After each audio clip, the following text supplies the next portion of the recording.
I am here for the welcome back broadcast. It looks like he's an angel right now with this light behind us, but Tyler Rouse is back in the community. Tyler Rouse at Baldwinsville did an incredible job with the Bees, went on to play Division I FBS football with Boston College. Most recently was on the coaching staff of the Tennessee Titans in the NFL. So to the people that are here, can you please give a round of applause to Tyler Rouse and show him some love? Thank you. Much appreciation. So Tyler, how are you? Doing well. How are you? Doing well, man. We finally got to talk, a week or so ago? Yep. We caught up a little bit? No, yeah. Long time coming, and it's good to connect and meet and have that conversation that was overdue. Yeah, now we get to do this in person. Right. You're back here in BVille. Yep. This is nuts. I feel spoiled for as long as you're going to be here. And so you're one of those people where, at least in my perspective, it's like soak it up while you can, like community, get around Tyler and say hi to him, shake his hand, buy him a drink, go to the game, say hello, because I feel like you're going to be going somewhere pretty soon after this. Yeah, we'll see. Yeah, I feel like something's going to happen. I definitely appreciate you reaching out, and it's been great. I'm looking forward to this conversation. Yeah, I'm looking forward to it as well. And we've had the opportunity to talk about a lot of different things, but we got really anywhere that we can go today. So being back at BVille, you just came off of the practice field with the Bees. What is it like to be home, to be with everybody, to be with Carl Sanfilippo? I mean, this has got to be a little surreal for you. Yeah, I mean, being back home, getting to spend time with my family has been great. As you know, being an NFL coach, you spend a lot of hours in the office and traveling, and kind of dedicating yourself to that program or organization. So getting to be home, spend time with my family has been great. And then on top of that, just getting to help out my alma mater at BVille and help coach and teach young men how to play the game of football and everything that I've learned in my experience, and just bringing it back and trying to help them become better and ultimately help them achieve their goals. So yeah, like you said, trying to help them become better. When you went back onto the field, did you get that sense of like, Coach might yell at me today? Did you get that? No, I didn't get that, but I did feel a sense of urgency, a sense of energy. Yeah. There's been a lot of energy on the field since I've been back, and he's kind of just allowed me to be myself and just help the kids any way I know how, really. So. Yeah. And like you said, I mean, helping you to be yourself, just kind of let you do your thing. Why did you want to get into coaching? I knew I loved the game of football, and I knew that I always wanted to be around the game of football for as long as possible. So when the opportunity presented itself back when I was a senior at BC to get into the coaching realm, I didn't blink. I mean, I was already in. Couldn't have said anything. Like at that moment, I knew I wanted to be a coach. So that's. Yeah, you and I talked about the fact that when you were going into that final year, and the thought of like, do I want to push and try to play somewhere, or do I want to just go into coaching? And you just felt that pull. Why did you feel that pull? And I'm actually going to pull you over here a little bit to help us out with the light here. No, honestly, I think what led me was kind of my faith. I prayed on it. I really took a lot into consideration. Obviously, health, making a career, doing something different, you know. So that's what kind of led me to be a coach. I loved being in the weight room at the time. I was always good in the weight room. So it kind of just felt like a natural fit, and I'm a big believer that everything happens for a reason, and for it to play out the way that it did with opportunity was kind of like that sign that I needed, you know. Yeah, and like you said, you know, for it to play out the way that it did for you to get into coaching, bring me into that first step, that first moment, that first experience coaching. Yeah, so my first experience coaching was the spring of my senior year. So I had not yet graduated, but I was essentially an intern, but I was being treated like a coach by the players. which was great. Just showed the type of character that we had at BC, that the players understood what I was trying to, my old teammates understood what I was trying to achieve.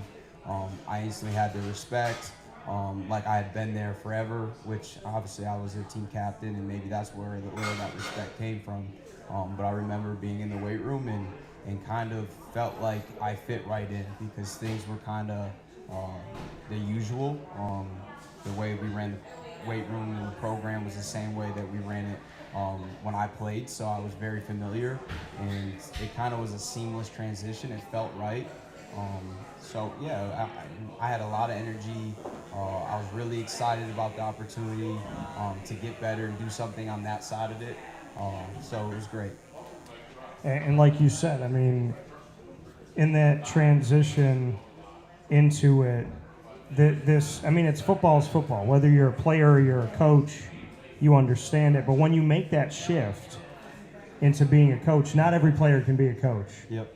How did you get onto the other side of it and be able to put yourself in that situation where now you're the person that's going to be trying to command something out of somebody instead of the person that they're trying to get something out of?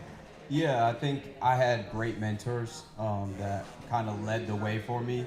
I kind of saw how they did it and then just mimicked that, and kind of fake it till you make it. So I kind of copied what they did and their mannerisms and how they taught and coached, and tried to mimic that the best I knew how, and while still being myself. And ultimately just led me down the path of becoming a real coach. When you shifted, Yep. you think back to those moments that you were a player and maybe you didn't listen. Yep. Did you think about that from the coach's perspective and say to yourself, oh, so this is why coach made me run. This is why coach pulled me aside. This is what he was trying to get through. I think as a coach, you have a better understanding of the urgency that's necessary, because I think you feel the pressures of the setting you're in. When you're a college athlete, you just want to go out there and play well and do well for your team. But as a coach, you got families, you have your job, your career, and what that could set up for the future. So I think the urgency is definitely different, and I think that's what kind of led me to being that transition. And like you said, I never really had a problem not listening. I think maybe a misunderstanding or not quite getting something on the field, but I trust me, I always listen. But I think that was the biggest shift for me. Where did the listening come from? I would imagine at home. Did that help you too? Yeah, a little bit. I mean, my mom always said I like to have selective hearing. Yeah. Like to hear the things that I like to hear. Yeah. But I think a lot did come from the home, and also just from playing. Growing up, I was a 3-sport athlete. I love playing sports and having different, I guess, authoritative figures over me, and different coaches that kind of led us down the path. And I knew I wanted to be good, so I knew I had to do the right thing and follow whatever the coach wanted me to do. So. Your mom said you have selective hearing. Yeah. My mother also said that. Yeah, it must be a common thing. Yeah. So, what do you remember? Like, best thing mom ever taught you is blank. Work ethic. Work ethic? Yeah. How so? Just watching her over the years. I mean, she got me to my practices. She got me to my games. She made sure that I had all the things that I needed to play in those games. Even when I was a hockey player, she went on to take a second job just so I could play hockey. Doing all things like that just taught me that if you want something, you're gonna go full speed and you're gonna do it right, and you're gonna work hard at it. So, seeing her struggle for your benefit. Yep. How did you pay that forward in your life? By following exactly what she taught me, to work hard, to do the right thing, and that hard work will pay off eventually. And I think by getting myself into the position to get to BC and being blessed enough to receive a scholarship and go to school and to advance my life that way was all that she could probably ever ask for. So. Oh, that's a good thing. Got to clap it up for mom. I show mom some love there. So I got to clap it up for mom here. I'm going to switch places with you. We're going to switch. They see me every day, So we're gonna get you back. We'll get you on camera here a better way. So as we have this conversation, I want to go back to the BVille days because your yardage at BVille, as we've talked about before, was absolutely insane. I don't know how you did the things that you did as successfully as you did them. I think you ended your time at BVille with 9,287 yards, something like that. I know that's a lot. Yeah, I'm embellishing. Yeah, that's probably. But that's what it felt like. It felt like you had 9,000 yards, like 60 touchdowns. That was the feeling when you were there. I mean, the final season that you had at BVille, we talked about this on the show before. The numbers look like what somebody would do in a career in like 4 years. What the heck got into you as a senior that you had done good things, but then that last year in BVille, you had a season that looked like you played 30 games, 40 games, but you only played the normal amount of games that we have here in the community? I mean, honestly, I think a lot what we just talked about, going back to working hard and trying to pay it forward, and that was what drove me the whole season. And then wanting to show my teammates and be a leader on the field and to lead us to hopefully a championship was my goal. And I think between all those factors, you'll have a lot of purpose that can drive you to do things that you probably don't usually think you can do. I remember every year I used to set goals. Every preseason I set a goal, I want to hit this many touchdowns, this many yards. And it was just something that I was big on. I write it down on a piece of paper, and every year I look and review to see if I hit my goals, and every year it got bigger. What did you write down your senior year at BVille? What were your goals? If I could remember, I believe it was to rush for over 2,000. Because I think the previous season I had rushed for like 1,800 or just shy of 19. The season before that, I think I was right at 19, so I was just shy of 2,000 the previous 2 years. So my goal was really to push it and say, you know what, I'm going to get 2,000 this year. I think I wrote down something like maybe 30 touchdowns. I think the season before that I might have had 20 or 25. But I remember each year I would say, okay, where was I at last year and where do I want to go? And I was a big believer in having those goals up on a mirror, on a piece of paper, and I would look at them all throughout the off season. And then I had a lot of good support around me that kind of pushed me day to day and got me to my workouts or whatever, and it paid off. It got me to where my goals, I hit them all, and that was kind of what got me there. So your goal senior year BVille, 2,000 rushing yards, 30 touchdowns. Tell everybody what you got. I think it was like 2,977 yards. Something like that, and then I believe it was right around 51 maybe, all-purpose, maybe 49 rushing, can't remember. But again, you're insane. Absolutely. Like what I mean, yeah.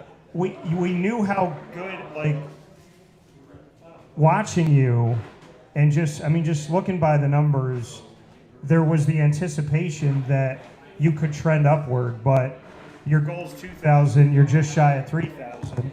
Your goal's 30 touchdowns, you're around 50. In one season. Who are you? I mean, this is, I mean, obviously we know that in Baldwinsville they like to run the ball. Yeah. But, you know, Carl Sanfilippo, I mean, this is his thing, this is what he does. But you're one of those people that proves him right. I hope you understand that.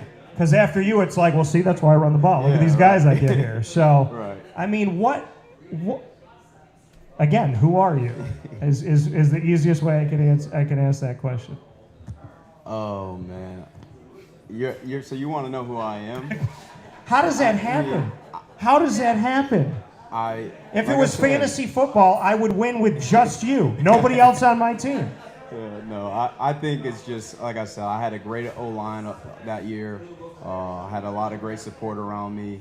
And it just, like I said, it was the perfect storm, and the perfect storm definitely beat all my goals, so I'll take it. So you give credit to the offensive line. Mm-hmm. Smart running backs do that. I think if you're a running back that talks about themselves, I think that offensive line may let you get hit once or twice, Yeah. just to humble you. Right. Just to humble you. So, because I said that, I was like, if I got spoken to the way I saw like a quarterback speak to some of his O-linemen, I'd look at the guys and be like, we're doing play 0 shift or something like that. I'll just give it a weird name. I'd be like, play 0 shift. Hike, we all step off to the side, bang, he gets hit. We go over, pick him up, get back there. Yeah, we like to call those lookout blocks. You just yell behind you, look out. Yeah. Well, and that's the thing. And then you let him get hit again, and then I would walk over to him and go, so what did you say about us? Because we could do this all day. So when you thank your offensive lineman, you're a smart person. But let's give credit where credit's due. You and I talked about this a couple weeks ago, but you had some really good O-linemen. And as much as we look at your numbers, those numbers don't happen without some awesome assistance in the field. Yep, no, spot on. One went to Syracuse. Nick Robinson went to Syracuse, and that was my junior year. Senior year, I had Dave Sawaski, Luke Earl, Marcel Penfield. I'm probably forgetting a couple. I had great fullbacks too. We forget about them, but Cole Burchell, Jimmy Lang, guys that were just ready to throw their shoulder into whatever that was in front of them, so I can get a seam to hit it. So, like I said, I know we're joking about it, but those guys definitely deserve the credit, and I would not have been even where I got to without them. So it's good. When you're around those guys and you're out in public somewhere, and someone goes, "Are you Tyler Rouse?" and then they go, "Oh man, congratulations, you did a phenomenal job." If one of your linemen is with you, do you buy them a drink? Yeah, I would have to, right? Yeah. Yeah, the way that you said you had inflection, which means you lied to me. You went, yeah. Nah, you could ask him. I'm a little frugal sometimes. Okay. But it has nothing to do with the with the lack of credit. Yeah. But, yeah. I like that. Yeah, no, but I'll say, hey, do you know my man, like Alfonso Whitehurst? I'm like, hey, do you know my man Alfonso? Or, Yeah. You know, At least introduce them. Yeah. Right. At least remind people who they are. Right. So, you're on the staff now. Mm-hmm. Am I anticipating that Carl Sanfilippo is going to run the ball?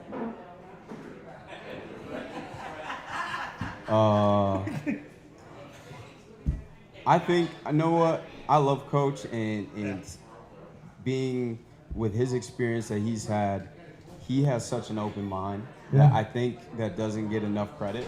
Yeah. And he is for whatever's going to benefit the team. And if he's running it, it's because he believes in that, and he's going to do what he believes in. And if that's running the ball and he thinks that that's the best play, then that's what he's going to do. Now, if he thinks if passing is the best, he's going to pass it. And he's very open, and he's very in tune to what is best for the team. So, but yeah, it's football, so we got to run and we got to pass it and we got to tackle. Being a running back, this is my belief, but I want you to tell me because you've been in the field doing it. Is there anything more debilitating to a defense than systematically, over time, just take them back an inch, 3 yards, 7 yards, and just that slow backpedal, piece by piece, minute by minute, they turn around, they're in their own end zone. You've had the ball for 8 minutes, and now they're literally a yard away from you scoring. Is there anything more crippling and just like annoying and frustrating to a defense than backing them slowly into their end zone on the run? No, I can't say that there is. When you do that and they know the play, they know where it's going, and they can't stop it, it makes them question everything that they thought that they knew. It makes them question how hard they want to go play after play after play. And I think the fatigue, especially in the fourth quarter, wears on guys. And like you said, it is debilitating, and it's then you never get the offense out in the field. So there's a lot that goes in that. That time of possession is everything. They got playmakers on offense. Well, guess what? They can't get on the field. So it is tough just to see that ball run. And it's 8 yards, 5 yards, and then might hit one for 30 or whatever. But it just makes you question everything on that side of the ball.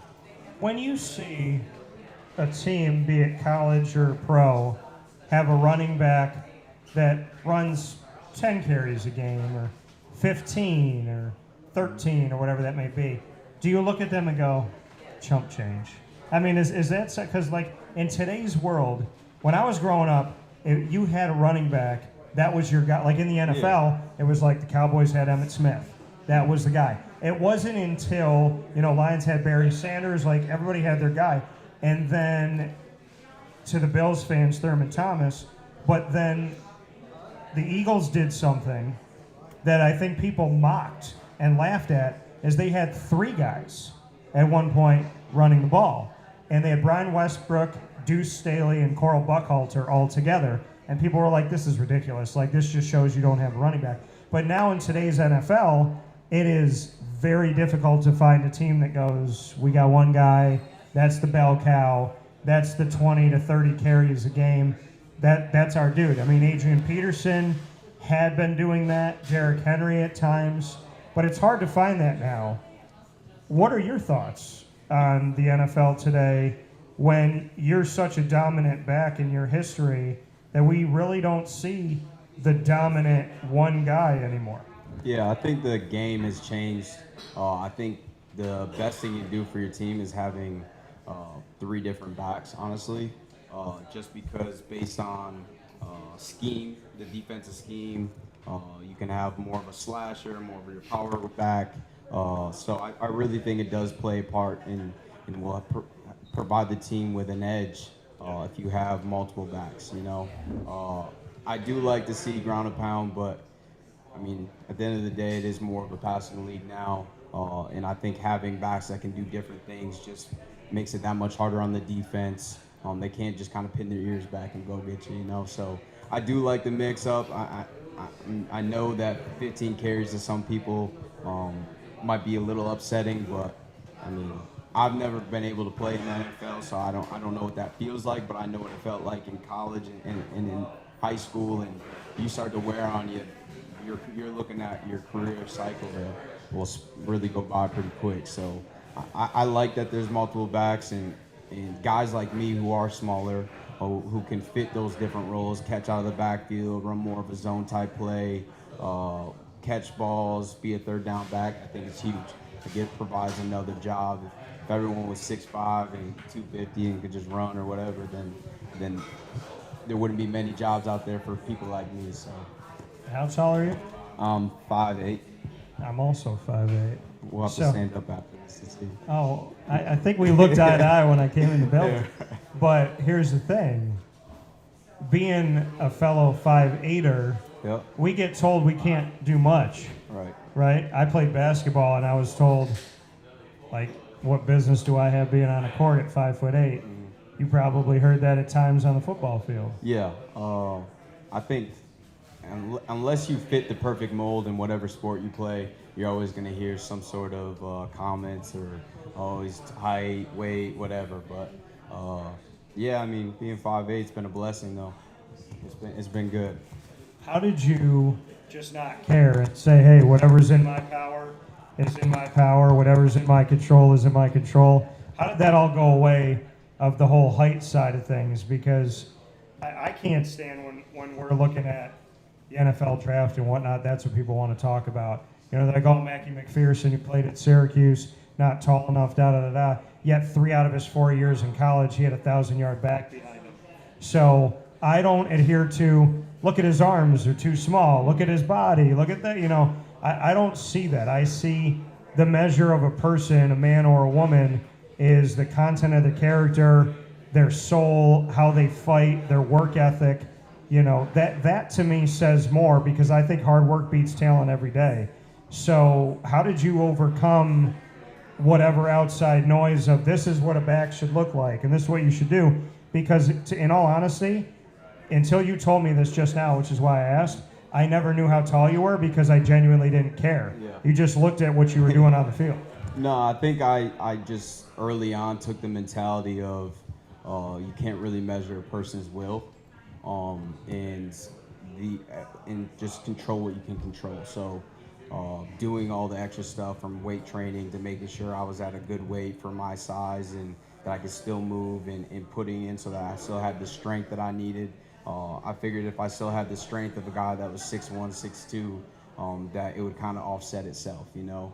And then just improving on my ability, and then ultimately just saying you can't stop me, you can't break me, and having that will and mindset from early on to just keep going. So that's how I kind of blocked it all out and really just got to where I wanted to be.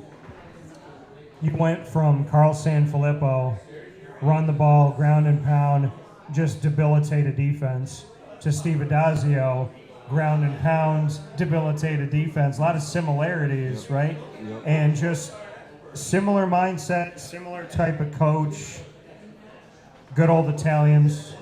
What can you say about Coach Adazio? He's great.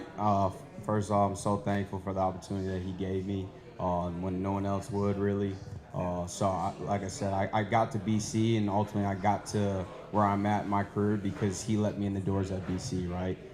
So first and foremost, I'm so thankful for that. And then it was a smooth transition getting to play under him and kind of knowing the mindset of a coach, his style, his plays, the attention to detail.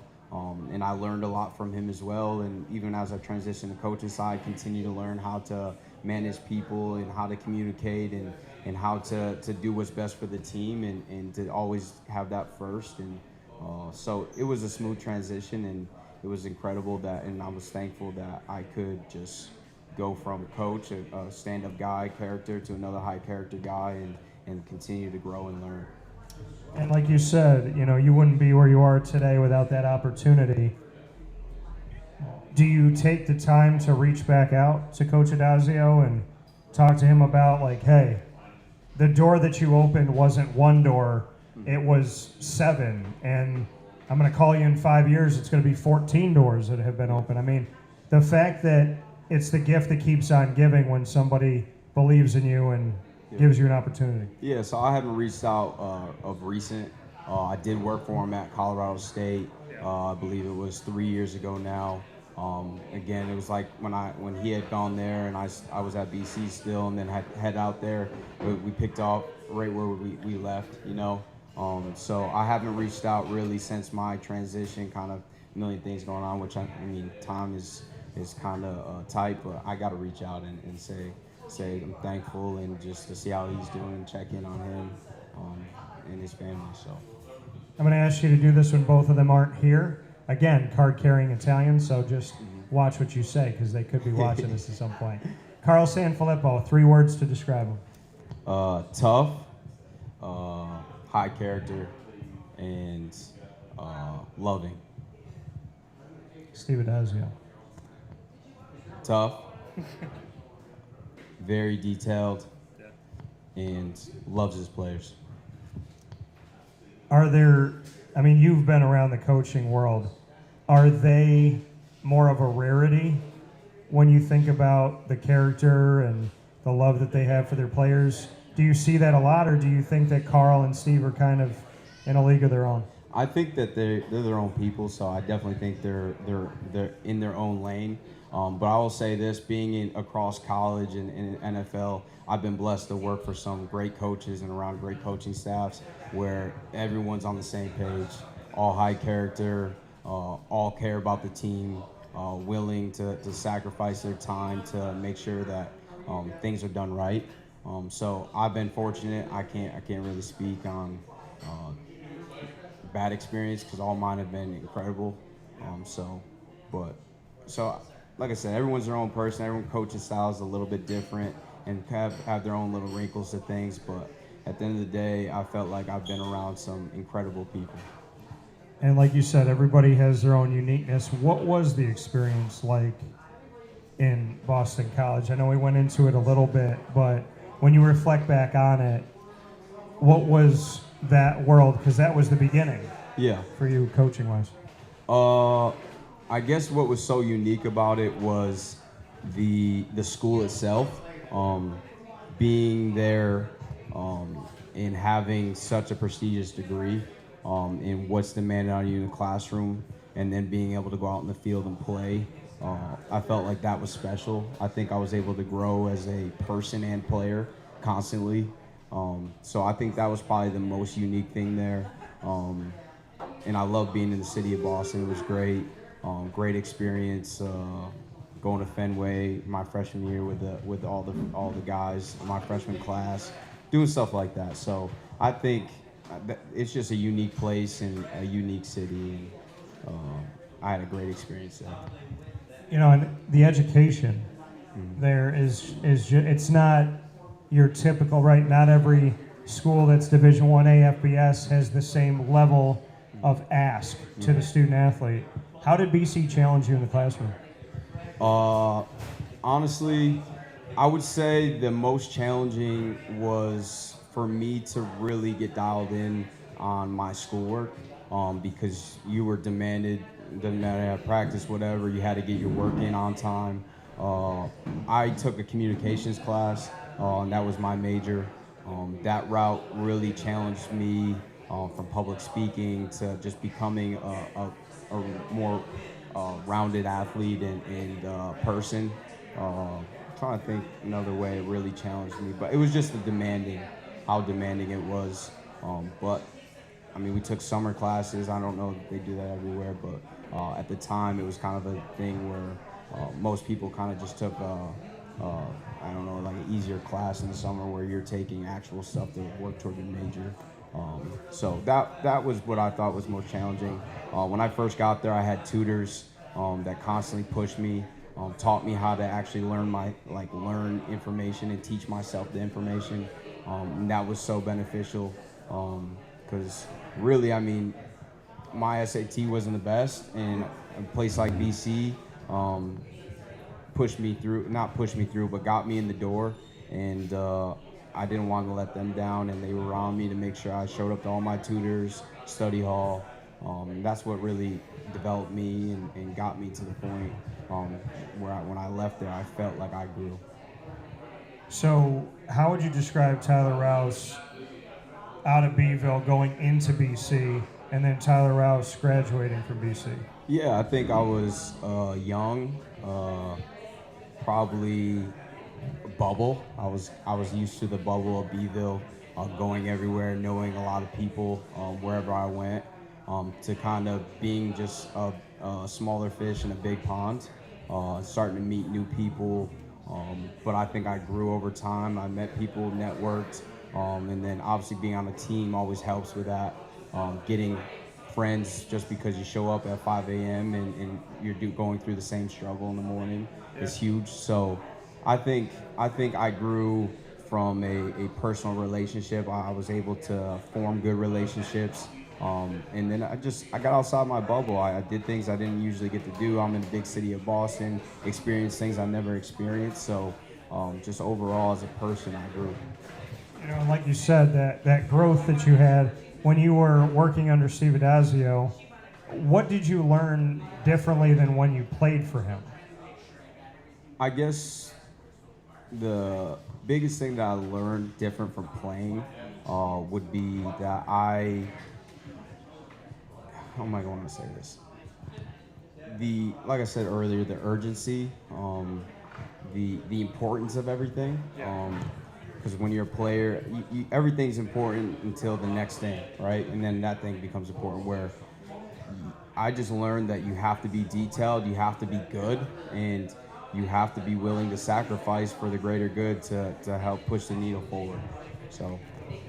And it's not every day that a player gets to go and work as a coach on the staff of their former coach when they were playing, but now you're going to do it twice. Yeah, right. So you did it with Steve Adazio, now you're back here doing it with Carl Sanfilippo.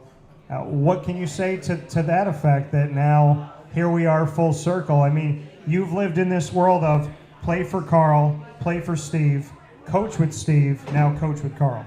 Yeah, it's just been such a surreal and full circle moment. Getting to come back and coach with him has been a blessing.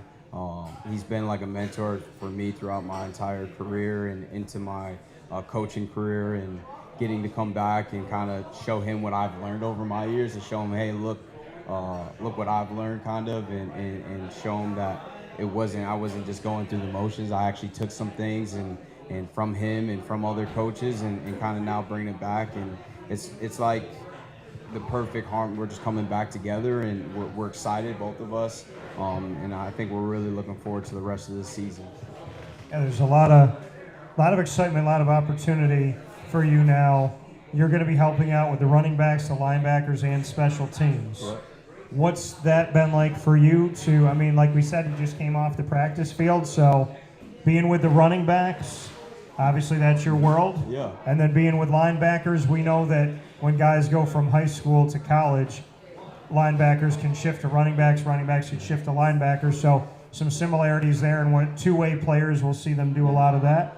And then special teams is how you make your hay, showing you can do everything. So who you're helping with is kind of like one hand wash the other, so to speak. Yeah, so it's been a lot of fun coaching running backs.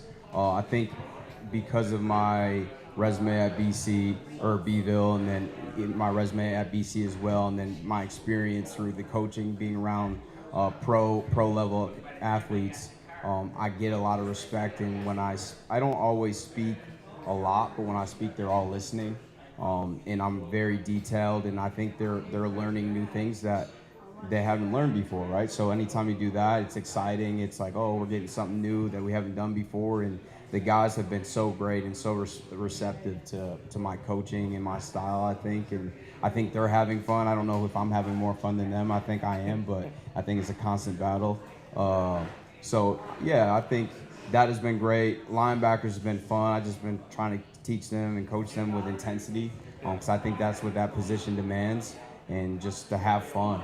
And that's the biggest thing for all these guys, is to understand that at the high school level, that portion of your life is so fast and so short that just enjoy it, soak it all in. I think I probably did an okay job doing that as a player. Like, I don't think I really comprehend what I was doing while I was doing it, because everything's just going left and right, and I'm worried about college and all these other things. But I did an okay job soaking some moments in, but if I could go back, I think soaking in all the moments of just spending time together, whether it be at a house or hanging out and having food or going to the movies or a mall, whatever it is, and just enjoying each other, and enjoying that time of our lives. So that's the biggest thing, just have fun, learn, and continue to get better at football.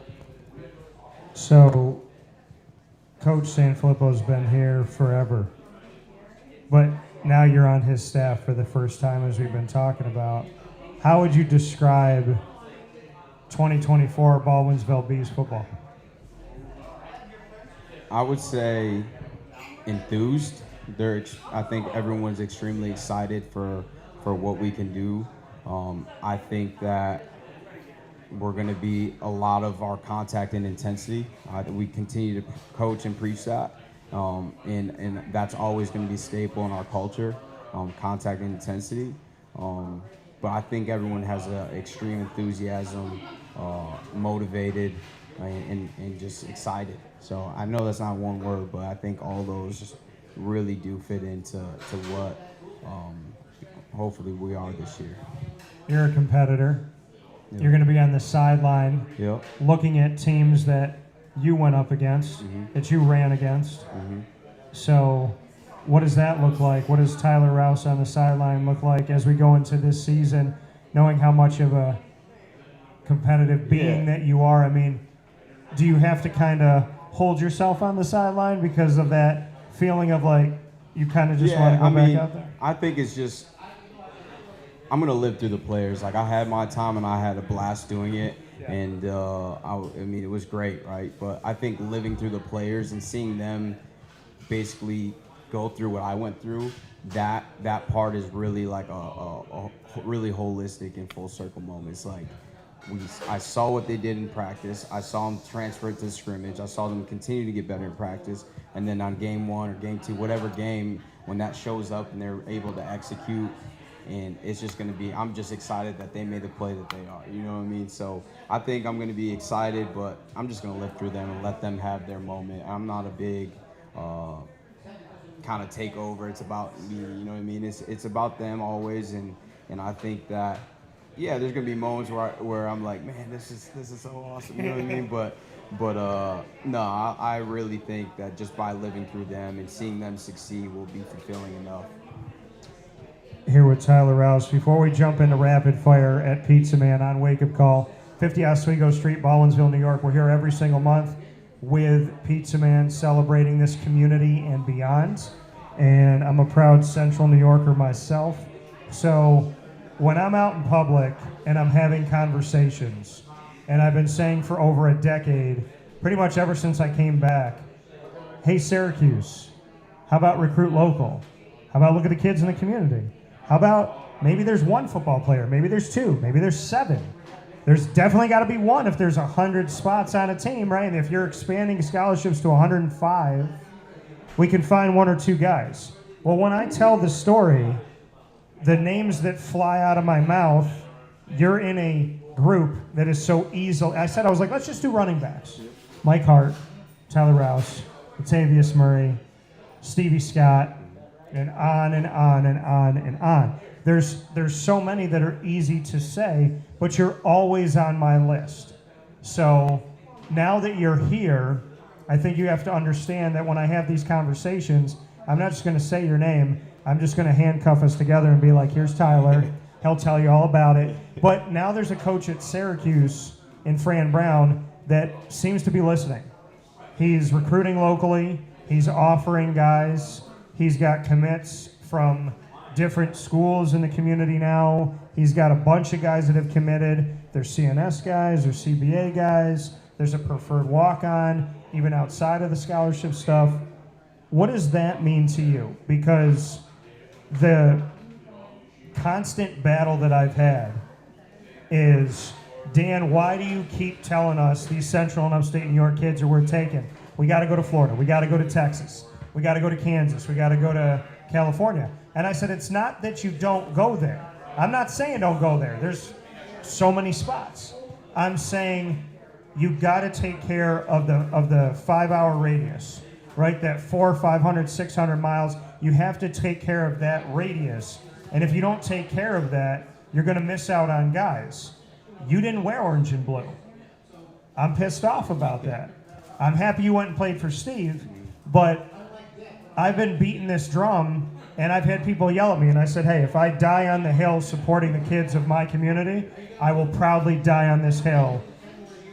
But to sit next to you, I want you who embodies the story and embodies the message. I could not defend the kids of this community without people like you. So one, thank you. Two, can you back me up? Yeah, I got your back. But I am excited that the new coaching staff is doing that and recruiting, and just makes me excited. I mean, kids that work hard in the area that probably grow up Syracuse fans that want to go to Syracuse now potentially have the opportunity to, right? And I understand that every coach does what he thinks best and has their philosophy and thoughts, and that's up to them to decide in their opinion or whatever. But I am excited for the guys. I think it's great for the community to have local stars or local players stay close and continue to improve their community as well while going through college and continue to on their journey of whatever career they want to have, whether it be NFL or in office or whatever, right? But I think it's huge for the community that they're still given the opportunity and starting to get the opportunity to stay close. So it makes me excited, and I'm happy that that's the way that's kind of trending. So, what is it about Boston College, though? Because Steve Adazio recruited this area. yeah. Then Jeff Halfley, he did something that was like a mic drop. He came into Syracuse, recruited, offered kids, and then the next day beat Syracuse in the Dome and then left. And then Bill O'Brien, I asked him about it, and he's like, yeah, this area is important to us. What is it about Boston College? Because I'm going to say this, and Fran and I have a great relationship. And Fran, I know that you're going to try and change this, and I'm excited for that. But I don't think anybody's recruited Central and Upstate New York in the last decade plus better than Boston College. Why, no matter who the coach is, philosophies might change, offense, defense, certain things might change about what the coach wants to do. But from Adazio to Halfley to O'Brien, and maybe before that, they like recruiting Central and Upstate New York. Why do you think BC's so good at it? I think it's partly what the school embodies. I think it is close enough for a lot of local guys to be enticed to go there, whether it be from New York or Syracuse or wherever, and go to BC. It's a 5-hour drive or less, depending on where you live, and I think it does offer the opportunity to develop and be outside your bubble you're used to being in. So I think that's an opportunity that BC offers. But I think the biggest thing is just competing for your region. I mean, I think Syracuse is probably doing the same thing, and BC, Connecticut, UMass, whatever. Everyone's in a battle to recruit your region and try to get the best players in that area, right? So, because then it brings a lot of community pride, school pride. You get a lot of fans, local fans that come to support their former athletes. So that's what I think it is. I think it's just a battle for the region, and I think BC's has taken that battle and won it, and I think that's kind of why they've been successful doing so. But yeah. Boston College played a Monday Night Football game. Sure did. They went to Tallahassee, and they beat the Big Bad Wolf, the Seminoles. And they didn't just beat them. They just, again, we talk about just like degrading a team on the field, just bringing it down a notch and a notch and a notch. And they said there's nothing worse than taking those knees, because other teams are like, no, let's pour on the score, but it's like, no, let's take a knee and get out of here. Now, the people that voted in the ACC poll, and I'm one of those people that gets to do that every year, and thank you to the Atlantic Coast Conference for over a decade of giving me the opportunity to have access. I did not pick Florida State, and I'm going to tell you why. DJ Uiagalelei was in Clemson. It didn't work out. Then he went to Oregon State. Well, I think that people in the media, and I could be wrong, but I think that there was this media hangover where the majority of the media that voted in the ACC preseason poll voted for Florida State, feeling bad for Jordan Travis, feeling like the team from last year was screwed over, which they were, but he's not on the team anymore. And a bunch of those guys left amidst not being in the college football playoff. So I couldn't pick Florida State because there's no Jordan Travis. I couldn't pick Florida State because you can't pick a team based on last year. So it was between them and Clemson, and at the moment, I picked Clemson, and my 51 to 49% was Cade Klubnik over DJ Uiagalelei. Well, last night, 0-2. And Boston College, who years ago when I was waiting for one of my nephews to be born, falling asleep in this waiting room by myself, BC was at Florida State, and they were hanging with them, and they just didn't pull it out in Tallahassee. This time, Bill O'Brien, welcome to the ACC. Thoughts on your alma mater letting the world know on a Monday night when nobody else is playing football that Boston College wasn't a little old tiny school that walked into Tallahassee. They were a big old beast that said, oh, there ain't no way in Sam hell you're even going to think you're going to win this game. Yeah, first I want to say I've been on both sides of the ball or sides of that game where you get beat when you're not supposed to or you win when you're kind of the underdog, and both, one is great, the other one is terrible. So I know how both sides are feeling, but I am excited that BC won. Coach O'Brien and his staff, I'm excited about them, and it was great to watch. And I think a lot of alum were excited, and I'm thrilled, and I hope that they continue to roll. But it was a good first win, and you got to do it week after week after week, and that's the name of the game, right? So, but I am excited. I was so happy to see that win, and the first time that we upset, quote unquote, a top 10 team, right? Since we did in 20, I believe it was 14, that we upset USC. They were ranked number 9. So that was the last time we beat a top 10 opponent. So it was great to see, and like I said, I'm just extremely excited for that coaching staff and all the guys that put in the work, and just shows that their preparation and effort throughout the offseason paid off, and hopefully it continues to pay off. Thomas Castellanos, was at UCF, came to BC last year, and everything looked good except for interceptions with 13. What are your thoughts on the running quarterback, number 1 on BC? I really don't have much of an opinion, but I did like watching it. It was just fun to watch. I think running quarterbacks in college are always kind of wild card. It's tough to defend, but it was great. Just the whole operation and all that they did was extremely exciting to watch, and they did a great job. Well, let's jump into rapid fire. Right. You've been great about answering my questions, so we're going to put each other on the hot seat.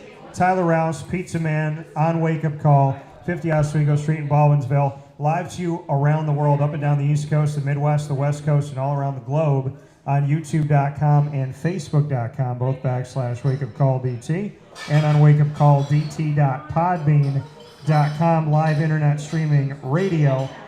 And this show will also be available to you on Amazon Music, Audible, iHeartRadio, iTunes, and Apple Podcasts, Player FM, Podbean, Podvine, Podchaser.com, Spotify, TuneIn. I mentioned YouTube. All you have to do is search Wake Up Call with Dan Tortora, or one word, Wake Up Call DT. And you can go home today and ask Alexa or your Google Home device to play the latest episode of Wake Up Call with Dan Tortora. And if I don't add anything else tonight, guess what? They're going to be like, okay. And then she's going to say, playing the latest episode of Wake Up Call. Here's Tyler Rouse from Pizza Man, da-da-da-da-da. So you'll get to hear that. Your family will get to hear that, Tyler. So we'll have some fun. This is the final portion of the show from Pizza Man. Hot seat time and rapid fire. What's your first question for me? When did you know you wanted to do what you're doing right now? Like, what kind of inspired you? What led you to get to where you're at right now? Since I was a little kid, I don't know, probably like 3, maybe before, I had been singing, joking. I wasn't afraid to be the person that tried to like get the room together. I never had to be the center of attention. I just didn't want people to stay in a room quiet and be uncomfortable. So I tried to just get people to laugh, get people to, pray together. Just I wasn't afraid to speak up. And then I watched SportsCenter, and I was like, I love collecting cards. I play sports. I love sports. I figured out I had a photographic memory because I'd flip cards over, and I'd just be remembering all these, and I could just see these numbers still to this day. Like, if you tell me your social security number, I'm going to remember it. And so I don't know, there's all these things that kind of work together, but the first time I ever started typing stories, I was 5. I had my dad's word processor, which is a glorified typewriter with that little screen. You could actually see what you were typing. And it's in my office today to remind me how I started my career, climbing up on the kitchen table, kneeling on a chair, and typing a story from my imagination. So I would say it started at 5, turned into sportscasting maybe before 10th grade. Knew I wanted to do it, but I still am involved in music, and still very much involved in comedy, and still very much involved in telling stories and working on. I don't want to talk about something until it's done, but there's a movie that I started working on and wrote 88 pages of a screenplay back in college. And that script, coupled with what an actor said in a recent movie, 3 sentences, I thought, I can take this, I can take those 3 sentences, and I can make his character do something it's never done before, and I can change the entire scope of who he is, what he does, and take a character that we all think we know, break him, and then make him better than he's ever been. So there's something I'm working on. I like that, man. Yeah, I'm working on it. So I'm gonna wait for that. I'm looking forward to that. Oh, I'm excited, man. I'm very excited. So my question back to you, Tyler. If you took over my show for a day, so it's Wake Up Call with Tyler Rouse. Yep. Who are the 3 guests you're having on the show tomorrow morning? Well, I'll start off with Carl Sanfilippo, Coach Sanfilippo. Get him out there.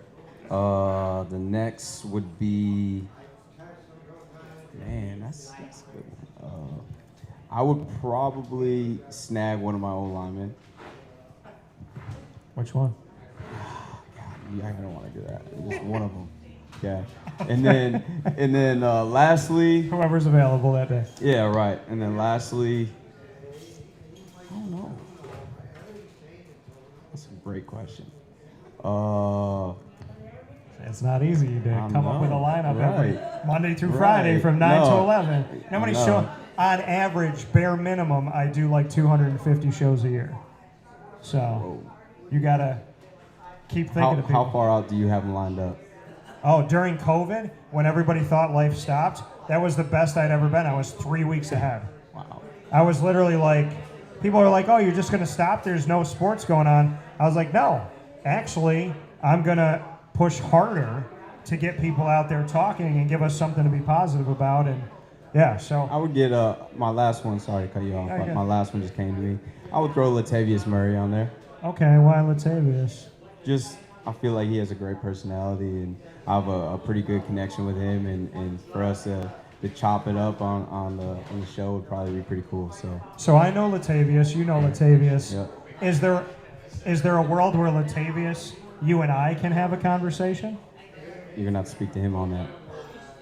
I think we should do it. He's a nice guy. I'm here. I'm down. Yeah. I don't want to put pressure on Tay. So I will. Hey, Latavius. He's got a busy schedule, man. I'm tagging you in this video, Latavius. 2 out of the 3 of us said yes, which means 66.7% of the show is already done, and we're only waiting on you. No pressure. Yeah, no pressure. Yeah. No, I like him. We have a question.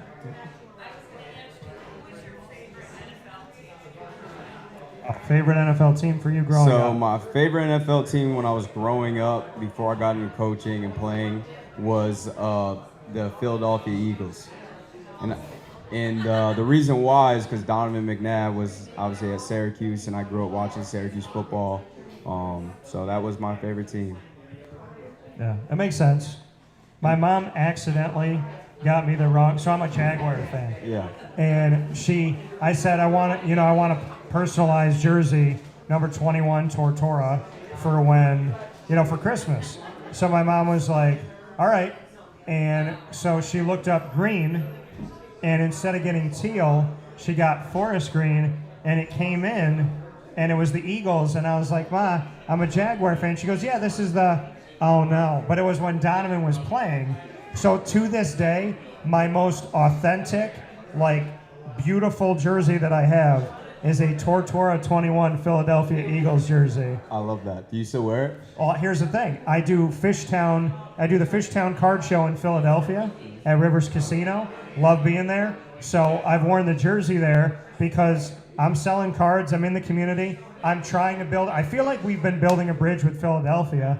So, yeah, I do have a purpose for it now. I'm like, I got the perfect jersey for people to be like, and then they come up to me and they're like, go Eagles. And they're talking to me about it. And I'm like, I'm a Jaguar fan, but I got you. I feel you. I'm good with it. I'm all right with it. So that was a question to you from the crowd. So I'm going to throw you one from me. Okay. Best thing about the Tennessee Titans, working with them? Besides the fact that, at best, they're the second best team of the AFC South. No comment. Much love, Jacksonville. No comment. Best thing was, honestly, getting to work under Mike Vrabel, learning from him, and that whole staff. I think the next best was probably just living out my childhood dream of making it to the NFL. Even though I didn't play in the NFL, I still felt like I made it. I was around those guys.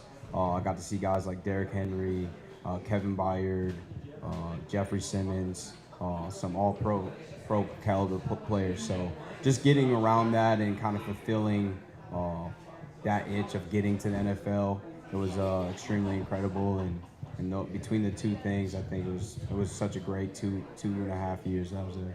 What was it like working with Derrick Henry? Oh, great. Super nice guy, down to earth. And he works hard, and it was great getting to see that. So yeah, it was great.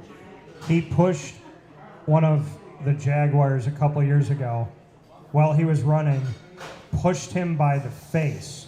Like, we can call it a stiff arm. Yeah. He just, like, face and moved the guy's entire body while the guy was in motion, pushed him out of bounds, and I said, in the comfort of my own home, I am a Jaguar fan.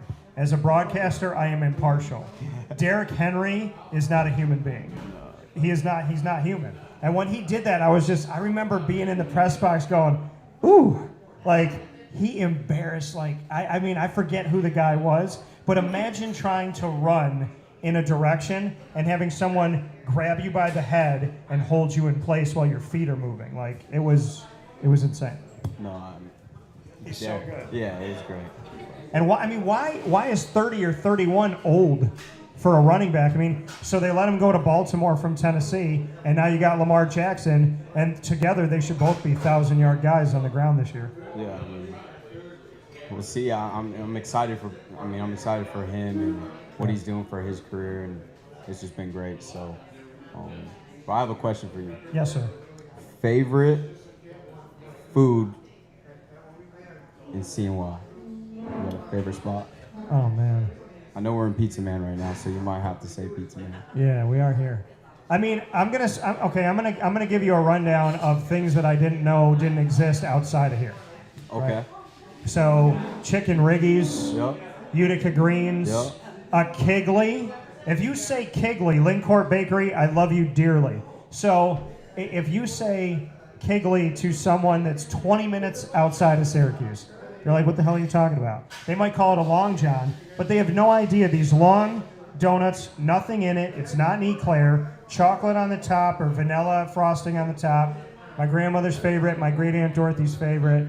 Love those. I also didn't know that headlights and taillights outside of here, people didn't really know those donuts either. So I would say I can't pick one. I could just say Central and Upstate New York, thank the good Lord baby Jesus that Italians just migrated here from Ellis Island. And they got to New York City and they said, I'm going to go somewhere else. This island's a little bit too populated. And they came up here and they just took over. There's like 4 or 5 generations at this point. And I mean, the Italian food is just so good. I mean, the Delias are a part of this here at Pizza Man. They make their own sauce. It's incredible. And there's no better place, and I will fight Lou Williams of the NBA for his lemon pepper wings, because my lemon peppers here, my extra crispy, dry rub lemon pepper, fight the Magic City ones from Atlanta. Okay. And mine are at Pizza Man, his are at a strip club. But I'm just saying. I might have to get some after this. I don't know if I ever had the lemon pepper from here, so I might have to No, try the it. lemon pepper from here, I swear by. And when I put them up on my story, I used the song from Drake from, I think, last year, which he actually says lemon pepper in the song itself. So shout out to the lemon pepper wings here. And to the first place that was doing Mike's Hot Honey years and years and years before anybody else was doing it, before all these chain restaurants and these other copycats and the Wing Fest and all this stuff. Pizza Man's been doing it for years upon years, and they don't get the credit for it. So, sweet heat pizza with Mike's Hot Honey and extra crispy lemon pepper, Pizza Man. It's so good. And any time of the day, like, you will catch me in the morning before I do my show eating Pizza Man pizza. It's just what I do. All right, so we're going to go one more round. You get to ask me. Do you have? Oh, I thought he had one. Do you have one? You got a question? Okay. Tyler attribute anything success in football the way that the chip witches? Do you attribute any of your success to chipwiches?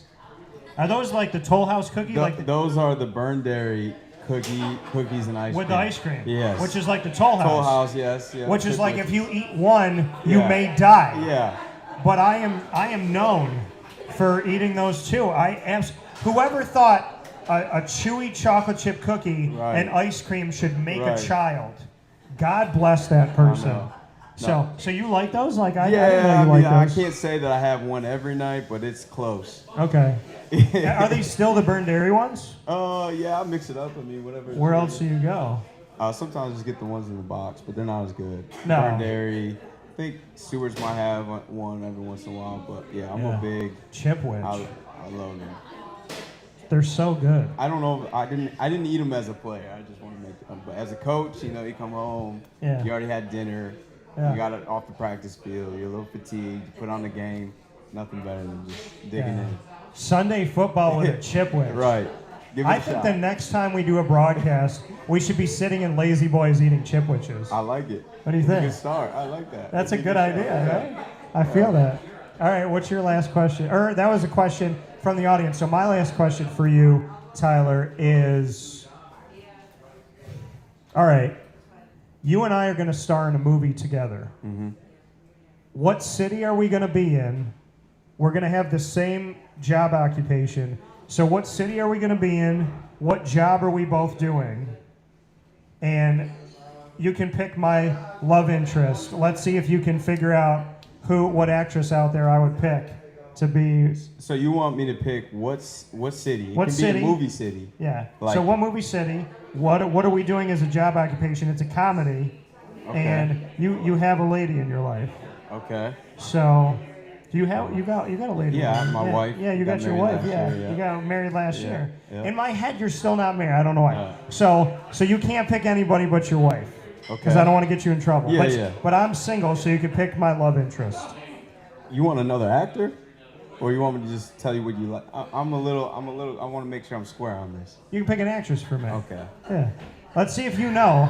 I have on this stage named very clearly which, of the three female actresses I would pick. One of them I feel like is easy to pick because New York City. She's timeless. New York City, and I'm going Margot Robbie. Margot Robbie? Yeah. Bless your heart. Bless your heart. No? No, I'm happy with you. I'm good with that. We're in New York City. We're in Margot Robbie. Yeah, Margot Robbie, Like yeah. Wolf on Wall Street. Wolf on Wall Street. That's Yeah. the first movie I saw her in, and she was also in. She's been Harley Quinn. Harley Quinn. And Suicide So I Squad. thought you were gonna ask me you and I were gonna basically film a movie. And Yeah, gonna we're pick- but we're gonna be in New York City, but we have to pick a job occupation. We're in the movie together. Okay. So I guess we would have to be. I could be a journalist, Okay. and you're gonna be a journalist with me. All right. But I feel like that's too similar. Let's go. It's a comedy. Comedy. Yeah. Then I believe that we should be trash pickup. We gotta pick up the trash in New York City. So we're gonna be the first people in New York City to ever pick up trash. You realize that? Yeah. New York City smells And like. we're gonna have to deal with people. Oh my goodness. Rats. Oh man, I mean, that could be fun. but you come home, you got. I got Margot Robbie. Yeah, right. And you have your wife. Right. Because you cannot pick anybody else. Absolutely. You've only been married for a year. Right. So, can we shout out your wife? What's your Shout out. favorite thing about your wife? Her smile. Her smile. Her smile and personality. Her smile and personality. Yeah. All right. So you have And your. she thinks she's a better athlete than me. She thinks she's a better athlete and than you. and it's an ongoing family discussion. Ongoing family Yeah, discussion. because she played at BVille as well, soccer, Yeah. and she went to Syracuse, and then for her senior year went to Ohio State, played at Ohio State, and then got her 5th year at Villanova, or she got a graduate year at Villanova. That's So, insane. but she likes to say that she was more athletic than me. We go back to 5th grade. Yeah. And we used to race on the fun races, the fun runs. Yeah. And she says she beats me, and I to this day said I never lost to her. If you did it right now, who would win? Oh, right now? Yeah. What, the fun run or? The fun run. Yeah, the fun run. I would have to say me. You? Yeah. Okay. All right. I have to say me. We might have to see this happen. But it is ongoing debate. I really want to write a movie where you and I are in a comedy picking up trash in New York City. Right. I really do now. Yeah. And if I get Margot Robbie, I will fight every rat in New York Right. City for the rest of my life. That's a great script. I like it. What would be the name of it? What would be the name of Yeah, it? you think you come Oh up my with a goodness, name let on me the think. spot? So we're picking up trash, and okay, so this is what it would do. It would be a redemption story. You're a former running back. Okay, I like it. We're picking up trash. Yep. It's a comedy, I'm a redemption story because I went through a divorce and I'm trying to find love. You're a redemption story post running back, so we call the movie Run It Back. I like that. That's good. I like that. That's great. Oh, man. Oh, this has been great. Now I have to do it because Margot Robbie is still single right now, I think. So we're going to have to work it out. All right, what's your last question for me, Tyler? If you go anywhere in the world, where would you go? I'll go see my family in Italy and Spain. Okay. My family in Spain has watched and listened to the show. I think they're 5 hours ahead of time. Crazy. When Spain was actually attacked a few years back and they had the 2 terrorist attacks, one of my cousins was 2 blocks from the attack, the second one. And I did a show in tribute to them. It was very emotional. And they had videos of them with their phones, and it's my pictures up, and they were listening to it, and they sent me videos of them listening to it, and that meant the world. And shout out to my whole family, the Carracos that are over there, and I would love to see them. They tell me stories about my grandma, my great grandma, and just wonderful people. Anna Maria, Jose, Maria, everybody. And I want to go to Italy to see my family in Italy as well. So that would be fun. And Hawaii. I want to go to Hawaii. So just because. So with that being said, and the sun finally went down and now the screen looks clear as day, and we're here at the end of it. But for Tyler Rouse, myself, Dan Tortora, Baldwinsville to BC, to staying in BC as a coach, to Colorado State as a coach, to the Tennessee Titans as a coach, to back to BVille as a coach. I, as you know, waited years to have a conversation with you. We did that on the air. I've waited years to be able to meet you in person and thank you in person for being the human being that you are and for giving me a reason to have an argument to support Central and Upstate New York kids and just the character of them. So, Pizza Man, Wake Up Call, Baldwinsville Bees. I can't say enough to everybody that watches and listens around the country and the world. The Bees, I love you. Pizza Man, to the Delia family. But this guy right here, please clap it up for Tyler Rouse. He deserves it. And yeah, man, you definitely made a kid dream of mine come true. So God bless. God is good, man. I appreciate you. Oh, thank you.